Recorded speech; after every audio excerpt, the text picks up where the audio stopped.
Oh, I see what you're doing. Yeah. Okay, I see. So we should be like around here? Yeah, if you can like sit there and sort of face that-ish direction, I see. and I'll do all the mixing. Oh wow, thanks. Yeah. Oh, we should see you too. What's that? We should see you too. I think I'm in here a little bit. I mean, I am. Yeah, but we don't see you. We only hear you. Oh, this? Yes, you too. Wait, so... To the radio at a reasonable volume.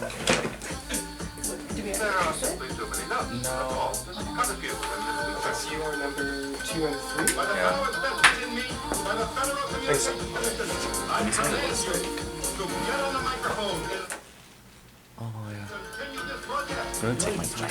CFMU, seriously redefining radio for over 30 years. This is my boomstick. Feel overwhelmed when you read Okay. research papers? Think research is Yeah, being I never. conducted in Well, labs I far, played it far last away? week, I guess. Well, tune into the AlmaMAC Thursdays from 12 to 12:30 p.m. where we interview McMaster Wow. graduate Hand students sanitizer on their and that. research. And You'll rubbing learn about alcohol. important research that's happening right on campus. They Learn should about what sponsor the guests us. did before research, how they got involved in academia, Right. and what kind of impact their research can have on you. The AlmaMAC is covering it all from Thursday 12 to 12:30 p.m. on 93.3 CFMU, redefining radio in your community. Hello, and welcome to the AlmaMAC. I'm one of your hosts, Adam, and today I'm with Shawn, and Shawn has a very special guest. And I think I'm just going to throw it to Shawn. Give you all the time in the world. So Thanks, here Adam. we go. How are you, first of all, Adam? How's your week? I'm good. Yeah, How are you? I'm okay. I'm Are excited. you sad that your conference was cancelled because of the outbreak? Sad, yes, but it kind of opened up some pretty cool DIY conference opportunities. Mhm. And I'm hoping to write about this a bit, but the soft matter people at APS, we kind of all banded together and put on basically the whole conference just virtually. That's amazing. Yeah, we had, I mean, we started tweeting about it Saturday night, and by Sunday night we had pretty much all of our sessions all set up. We had volunteers to chair everything, and I think it went well. Yeah, like you did that in such a short space of time. Like, Yeah. how? I know, it's all Karen Daniels really from Yeah. one of our DSoft Mhm. members from the States. She really, I don't know, the fire was burning, Yeah. and she made it happen. It was really cool. Hmm. Well, congrats to you though for doing that in the middle of this what is now a pandemic with the coronavirus. So that's actually why we have our special guest here.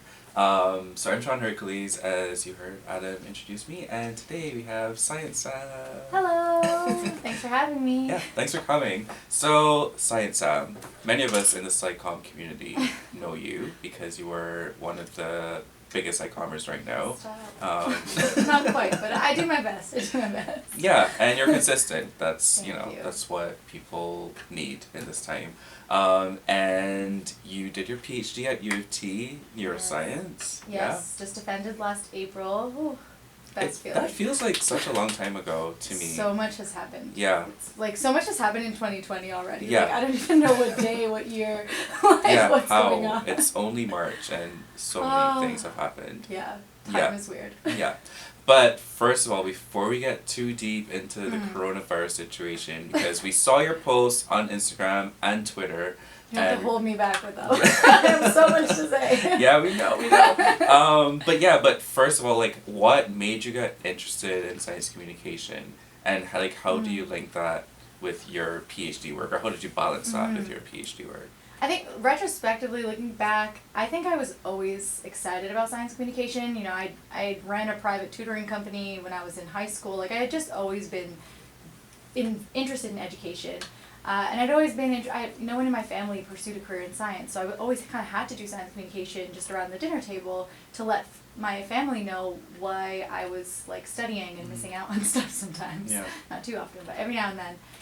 It wasn't until halfway through my PhD when I started looking at the way science is funded in Canada and the way we're really focusing on funding more translational work, which is great, but we're kind of losing interest in basic science.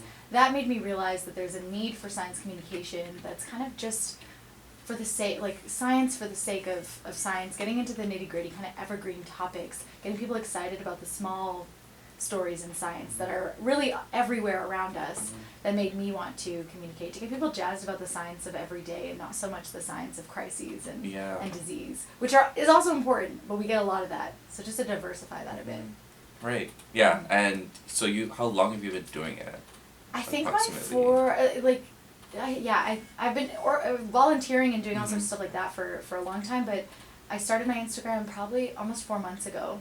Yeah, my anniversary's 4 months. 4 years. 4 years. I told you time was weird. I warned you time. Can you imagine? No, 4 months. 4 years ago, coming up soon. Yeah, congrats. Thanks. Yeah, that's great. It's been a wild ride. For sure. And the coronavirus situation happened. So yeah, that's really what we want to get into.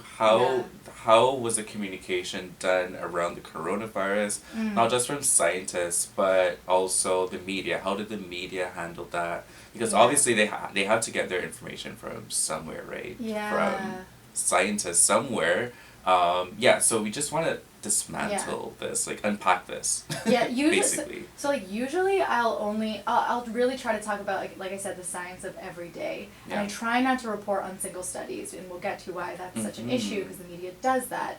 But I have been closely following and reporting on the coronavirus because there's just so much misinformation, and there's a lot of really good info being shared on Twitter and a lot of social media platforms. They even made those like default settings that when you search coronavirus, a pop-up comes up to direct you to the WHO website, which is great. But I wasn't finding a lot of quality information on my platform of choice, which is Instagram. So that's why I try not to be redundant. If something's already good, I'll just amplify it. But I wasn't finding a lot of, I'm sure there is a lot there, but I wasn't seeing it in my communities. So I wanted to, I've been all over it because I'm like, well, it needs to be everywhere. Different people are on different platforms. Let's get it out there. But normally I try not to be super following the news because I want to set new trends of what's important in science, but this is just such a big story, like it's necessary, so it wasn't really a choice. Yeah, fair. Yeah, so the outbreak started like early January, I would say. Technically December, but the communication about it, definitely early January. And since then, it has spread from the epicenter in Wuhan to across, I think it's 80-something countries that I saw last. Yeah. As of yesterday, I think it was 87. 87, Who that's knows the if number. that's changed? Don't quote us. Look it up. Must have changed by now. Yeah. But the last number I saw was 87 countries. Yeah. And it has just been handled so interestingly. Some people have handled it pretty well, other people not so much. Shout out to South Korea, because I think that they're definitely, I mean, China has done an amazing job at trying to contain it, but it's been through very drastic efforts that I don't know if those are reasonable, and the social cost I'm very hesitant to endure. Sorry, the social cost is something I don't know that it was worth. But I think South Korea has been so quick with all of the testing they've done, like drive-through testing, amazing. What? Like I didn't even hear about that. Yeah, it's brilliant. It's so smart. They got hundreds of thousands of tests done so quickly. Meanwhile, over in the U.S., I heard they're charging a lot of money to get tests in the U.S. Because just to go see your doctor costs it's money. So much money. So we really got to keep these numbers in context. When you see the case reports in places like the U.S. where healthcare is financially inaccessible, you got to think, well, how's that denominator of total cases being impacted by the number of people who can't afford to go to a healthcare provider or afford to get tested? And this is when these epidemics are not really about, or this pandemic isn't really about, like, am I going to survive? As a pretty able-bodied young person with no comorbidities, like, yeah, I'd probably be fine. Plus 80% of cases are severe. But I'm looking at the way this is going to impact folks who are already health-wise vulnerable, whether they're immunocompromised or older or have another condition, like a heart condition. I'm also looking at people who don't have access for socioeconomic reasons. They are more vulnerable, and so, like, it's so selfish to be like, I'm fine, because it's like, yeah, well, what about your neighbors? What about people who don't have your privileges? Spend your privilege to donate supplies, then, if you're fine. Yeah. I saw on your Twitter yesterday that there was a headline about the virus floating around in the air for hours, or being alive in the air for hours. Yes. Something along those lines. Oh. Let's talk about this, just in case other people have Yeah. seen this headline and feel misinformed because of this headline. Yeah. Yeah. So my mom sends me, like, shout outs again to my mom. Too concerned, if anything. So she sent me this thing on a local news channel that would said exactly that. Live virus survives in air for several hours. New study from U.S. scientists, something like that. And she's like, that's really concerning. If it's in the air, just floating around for hours and surviving, like, you gotta be careful. I don't want you taking transit and blah, blah, blah. So I reached out to Twitter. Where does this come from? I couldn't find the study. Someone kindly, thank you Twitterverse, linked me to a new study posted, I think, March 10th, so 2 days ago, on medRxiv. So this is like bioRxiv, a place where you can post preprints that haven't been peer reviewed yet, and they're open access. And that's great. I'm like all for open access science. And the way that scientists have been doing research so quickly related to COVID-19 and sharing it and making it free, I love that. The issue here is that this was an open access study, not peer reviewed yet. Again, fine. But they had like no sense of their responsibility as publishing something so socially important. Mm-hmm. They had done this really cool study that, yeah, if you put droplets with virus in this steel drum, and you then tested after no time, so right away, after 30 minutes, 60 minutes, 90 minutes, 180 minutes, how much live virus exists in those droplets. And they found live virus continuing to persist even after 180 minutes, so 3 hours. Mm-hmm. Okay. But there was a decline, so it's not like you had the same amount, so there was a decline. That's really important to know. Good to know that it could survive in droplets that long. But that doesn't mean that the virus is just floating around in droplets everywhere, and that if I cough, everyone in that room, everyone in that airport that droplet's coming to them within 3 hours. That's not what that means. Can you imagine though? That would be terrible. That's ridiculous. how I'm pretty sure that's how measles is. Like measles is straight up airborne. Mm-hmm. So that's the difference between airborne and droplet or aerosol transmission. Which is the source that we should all be looking to at. right now. That was my first red flag, by the way, that this study was maybe kind of, questionable. The WHO hadn't changed I checked right away. I saw the headline, I checked WHO, I checked Public Health Ontario, I checked CDC, no one else corroborated that, so I was like, must be shiesty. Anyways, these droplets are heavy, they fall to the ground within a meter, maybe 2 meters, sure, but that's why it's mostly transmitting through close contacts with infected individuals, and mostly individuals who are symptomatic. People are so worried about the asymptomatic transmission. Most people have a sense that they're sick. Yeah. And in most of the studies, the reason we were able to study these people who've transmitted is because they were sick enough to go to a hospital to get tested. So let's just remember that. It's mostly people with symptoms. It's either droplets through close contacts, people you live or work with closely, or indirectly via contaminated surfaces, which is why we're saying wash your hands often before you touch your face, before you eat, before you prepare food, after you cough or sneeze into a tissue. There's a reason why all these things are becoming cliche to say, because they are true and they work. They work. Yeah. So just for anyone listening or watching, we see you. Oh, hey. The coronavirus is not just floating around in the air waiting for you to inhale it and get sick. It's not happening. Say it. Say it again. Do not be deceived by these deceiving headlines. And it's also not being it's not gonna lift off a handle on the bus into your mouth. No, your hand is gonna lift it off. And then you're gonna rub your eye. Exactly. And look, no judgment. I do it. Yeah. I think wearing makeup actually makes me touch my face less because I'm so used to don't smudge your makeup. So that's maybe start wearing makeup. But for me, I kind of trained out that habit by being a makeup wearer. But we all do it. Yeah. So we know, no judgment. It's tough, but it's something that this reminds us we need to always be cautious of, because it's been cold and flu season. Flu is no joke. Exactly. I'm terrified of the flu. Yeah. And there's so many people who they're like, oh, whatever, the flu has been here forever. It's been killing so many people. What's the big hype about COVID-19? I hate this false dichotomy. Yeah. Finish what you're saying. I'm sorry. Yeah, I'm no, just that's so into what you're saying. that's literally all I wanted to say. What are your views about that? Yeah. Look, I'm terrified of the flu. Mhm. I will tell everyone who will listen, I have a niece who was just born in December. And so I've been cautious about the flu, like, since before coronavirus came up. We should all be cautious about the flu. And get the vaccine. Yeah, and get the vaccine. And do always be cautious about hand hygiene and staying home when you're sick. That's always important. Now, caring about COVID-19 is they're not mutually exclusive. In fact, we should carry both about influenza and the flu and colds and everything and tuberculosis, which still kills people. Like, all these things, Ebola is still a pandemic. Yeah. Like, we should care about all these things, Zika, and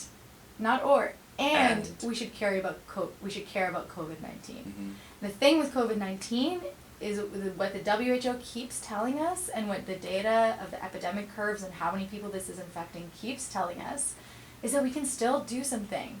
South Korea's numbers went down so quickly, and they're still on the decline, and China's numbers are on the decline now. You know, so we need to be, like, the fact is, we can really do something quickly with drastic measures. We can still do stuff about other conditions, like vaccine campaigns are important for the flu, like, all that. It's not like there's nothing we can do, but right now we have an urgency with COVID-19 because it's so sensitive. We don't know how it might get worse. We don't know if there could be potential mutations Yeah, it's over just time. going to keep mutating. Yeah. So, for better, and those mutations could Could be make it better. more contagious or less, like with More SARS. severe or less. Yeah, with SARS there was an early mutation that happened that actually made it less contagious, which was great. Yeah. But the original SARS.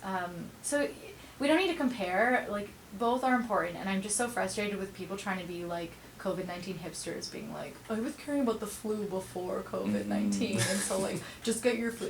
Flu shots are important, yes, and the flu burdens our healthcare systems. So it's actually an intersectional point related to COVID-19. You have to have, healthcare workers are burdened right now caring for folks dealing with complications from the flu. So we gotta care about both. Yeah. Longest answer. Care about everything. Longest answer to say care about both. The world is great. The answer is always both. Yeah, honestly. It's never Yeah. one or the other. Yeah, in this universe we live in. Yeah. And also on your Instagram and your Twitter, Okay, just your you're social doing your media. research. You made quite a few videos about washing your hands. I wouldn't ask you to do one now for our viewers, but Just do it it's as. it's really like I did it. I saw, but like why it just bothers me that we have to teach people to wash their hands. Okay. Still. Sure. But it's a lot of steps, and I will be Yeah. honest, this is gonna make me look really bad, but I didn't know all the steps until this outbreak.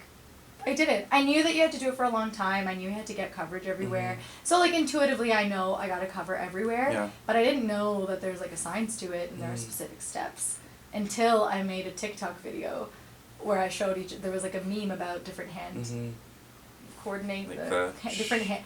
There was, like, a meme about, like, doing dances, making different hand expressions, and I did it for washing your hands. Yeah. And making that video, I learned the proper way to wash my hands. That's so interesting. Which is TikTok as an educational tool for me. What does that say about the way that I learn?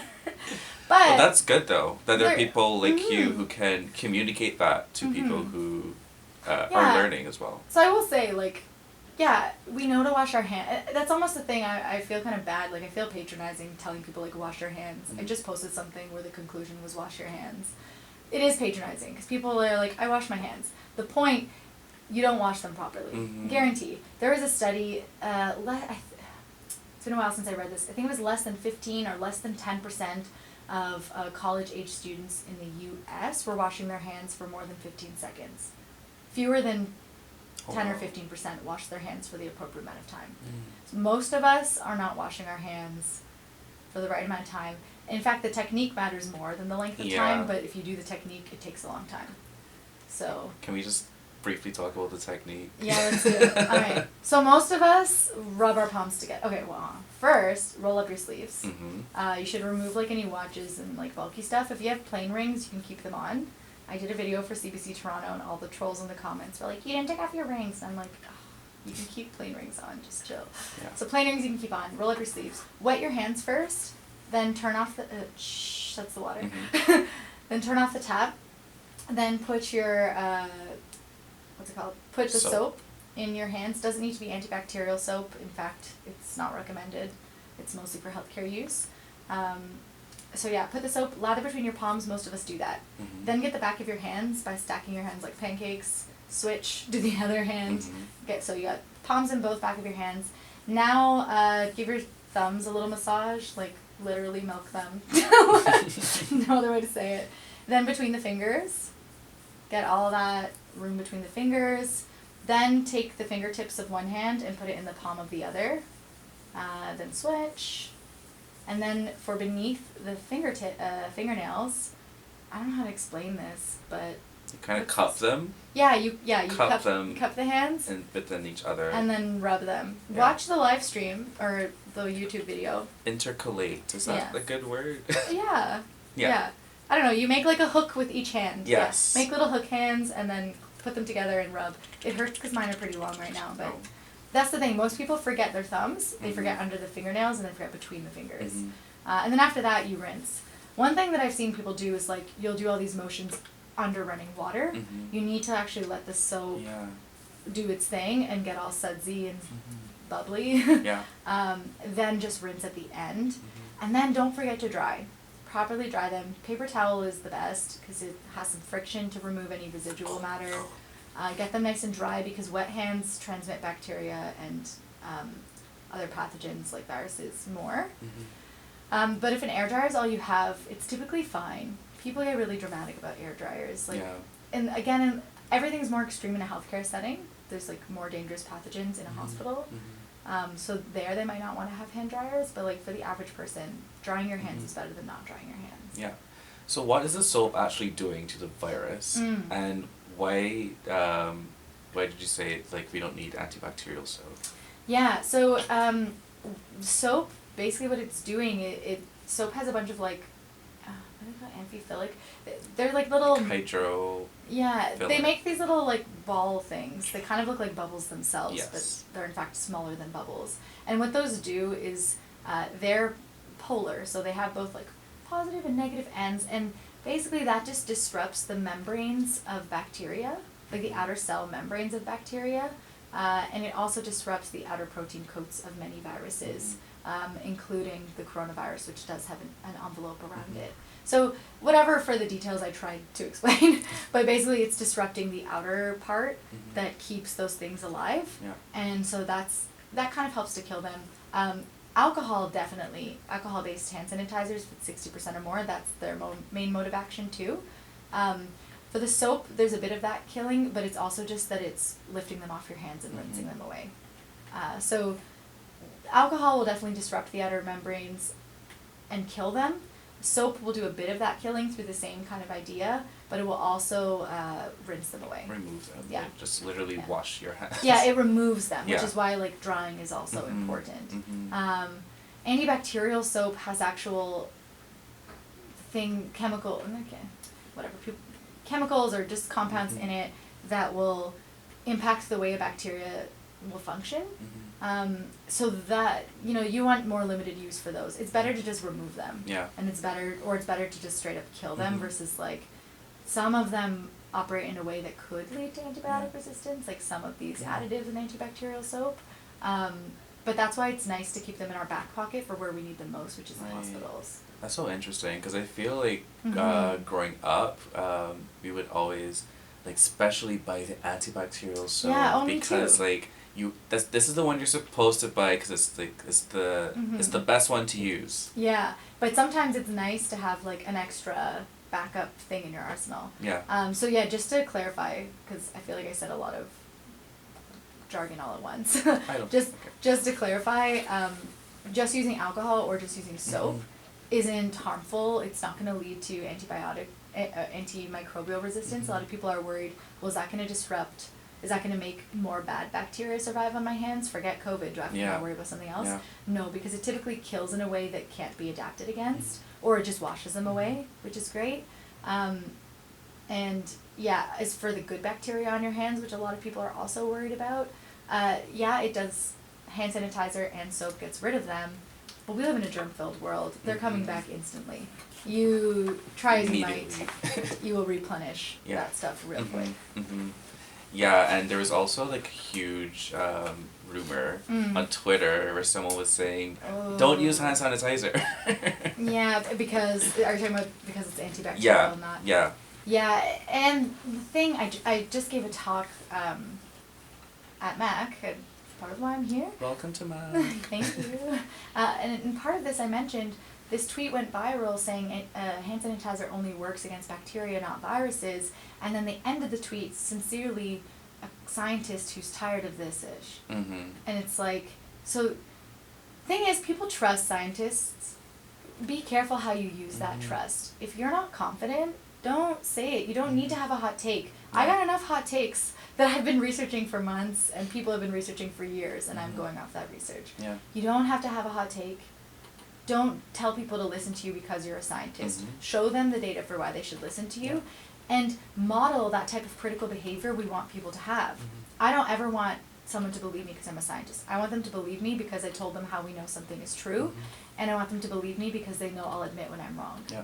So, you know, that individual regretted their tweet, but why did it come up in the first place? Why are people commenting on my posts saying things? And I'm like, where does that come from? Do you know that? Don't, if you're unsure, don't say it. Yeah. Show us the data. Ask. Or ask instead of saying it like it's a fact. Even putting anything in a headline, even if you say, like, is it effective? Question mark. That's already planting seeds of doubt. We don't need that. Just be mindful. We have a responsibility as scientists, and even the way you communicate to your friends, you have a responsibility not to panic them. Just be mindful.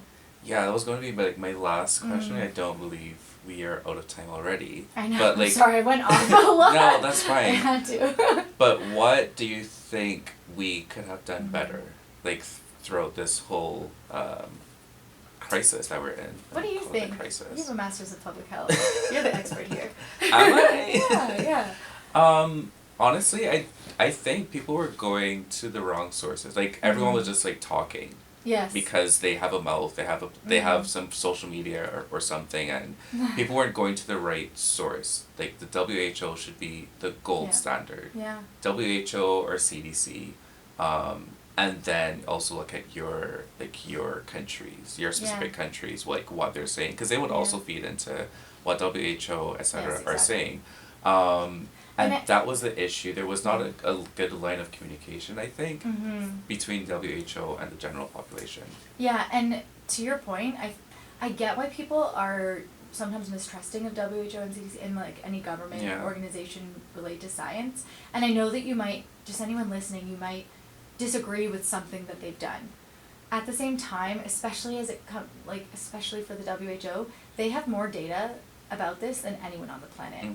They are making the most informed decisions. They are talking to all countries at once. They are world experts. That's not an easy job to get. They are world experts with a lot of experience. They see this stuff all the time. This is not new. Dr. Tedros has seen this. He's been doing this kind of thing for years. So we just sometimes do have to have some trust that maybe someone knows more about this than I do. And I think that's really the key thing.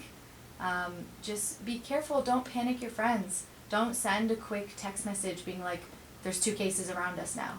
2 cases in our neighborhood. Yeah. Before you do that, maybe just like check in, like, hey, how's everyone doing so far today? I have an update I think is important to share. Is that okay? And just be really cautious. We don't need to panic each other. We're already all panicked. I'm super anxious about this and life. Honestly. We don't need to add more to that. Yeah. Because the only way we can make better decisions is through compassion and empathy and like logic, and we need to keep everyone chill so that we can all be in this together instead of having this individualistic mindset that'll screw us all over. I'm not safe if you're not safe, so I want us all to be okay. And so my priority is not, when I was buying wipes yesterday for my trip, I bought 1 pack because I want everyone else who lives near me to have a pack. And we just need more of that mentality. Yeah, and because this was the way it was handled, like so many people just ran and bought masks, ran and bought hand sanitizer, like in bulk, not giving space for people who actually need them, like the healthcare providers who desperately need these things to not only take care of people who are sick, but to also protect themselves. Because the number one way that we'll have a boom in this pandemic and Yeah. it'll get worse is if early on a lot of healthcare Mhm. workers get infected. So Yeah. protect your friends, man. Protect your friends. Be mindful, be cautious, Mhm. be safe, and know that it's gonna be okay. But we're in this together. Yeah. Thank you so much. Thank you Science for having me. Sam. Thank you. Y'all are the best. Stop changing. Oh yeah. Well, that's it for this podcast. You can check us out on YouTube. We have a new website now. Just look for almamac.ca and you can find all of our stories there. Thanks. Thank you. Dope. Awesome. That was great. Thanks, friends. That was really fun. We covered everything. I can hear it. Oh, Yeah. great. Let's turn it off. Yay. That sounded great. Oh, Good that job. went Thank you. quickly. Thank you. Yeah, we did. But we covered a lot, Yeah. right? Yeah.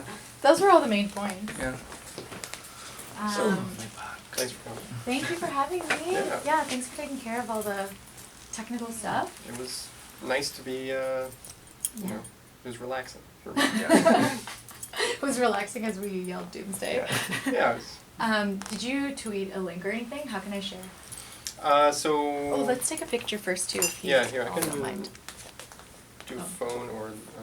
No, we should Oh, all I'll do like this so I can do a swipe up from stories. Okay, cool. How can we? I want to show Should the. we get light? No, actually, it's pretty good. And I want to show the that we're in a studio. Okay. Yes. I can- You I wipe can- the front of your camera so look. No, like it'll be greasy with your finger. That's fine. Okay. So extra. Yeah. Okay. Oh my God. Squish in. We can't see CFMU. That's It's fine. okay. It's good. We got it. Let me take a little boomerang too. You know, all the promo. You know, just squeeze by and grab the camera.